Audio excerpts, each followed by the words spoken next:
ایک بیوی بس حد ہو گئی ہے، میں اپنے شوہر کو طلاق دیے بغیر نہیں رہ سکتی۔ دوست: کیوں؟ بیوی: میں نے کل خواب میں دیکھا تھا کہ وہ کسی اداکارہ کے قدم چوم رہے ہیں۔ دوست: لیکن وہ تو خواب تھا۔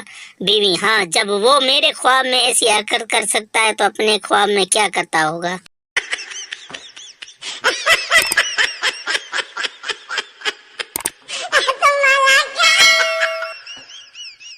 بہو روئی جا رہی تھی، ساس نے پچکارتے ہوئے پوچھا، کیوں بیٹی رو کیوں رہی ہے؟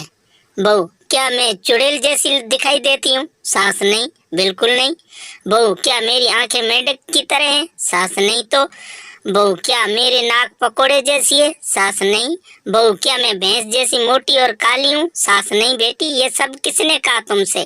بہو: پھر سارے محلے کے لوگ کیوں کہتے پھرتے ہیں کہ تو اپنی ساس جیسی نظر آتی ہے؟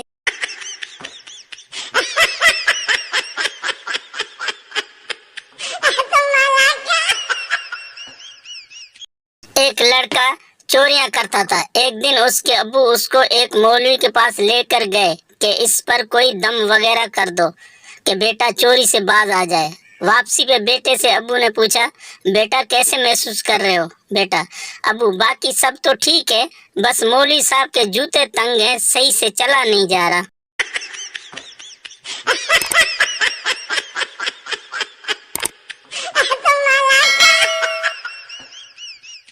کالج والی لش پش ہوتی ہے، یونیورسٹی والی زبردست ہوتی ہے، ہوٹل والی مست ہوتی ہے، آفس والی تھوڑی کڑوی ہوتی ہے، گھر والی سویٹ ہوتی ہے، 5 اسٹار والی تھوڑی مہنگی ہوتی ہے، لیکن ایک بات ہے، چائے آخر چائے ہوتی ہے، مگر آپ کی سوچ کو 21 توپوں کی سلامی۔